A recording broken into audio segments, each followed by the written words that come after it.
কোরবানির ঈদ সামনে রেখে রাজধানীর মোহাম্মদপুরের বছিলায় গরুর হাটের ইজারা দখলে নিতে নাইম আহমেদ টিটনকে পিচ্চি হেলাল হত্যা করেছে বলে অভিযোগ করেছেন নিহতের বড় ভাই খন্দকার সাইদ আক্তার রিপন।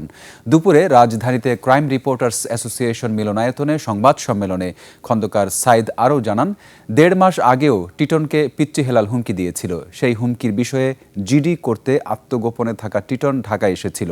এছাড়া পিচ্চি হেলালকে প্রধান আসামি করে হত্যা মামলা করায় টিটনের বড় ভাই খন্দকার সাইদ আক্তার রিপন ও তাদের পরিবার হুমকিতে রয়েছে বলে জানানো হয় সংবাদ সম্মেলনে। এ সময় সরকারের কাছে এই হত্যার বিচার ও নিরাপত্তা চান তারা। আপনারা জানেন যে দুইজনই সন্ত্রাসী এবং তাদের সোর্স অফ ইনকামও জানেন, যেটা আমাদের পক্ষে জানা সম্ভব না, তাই না?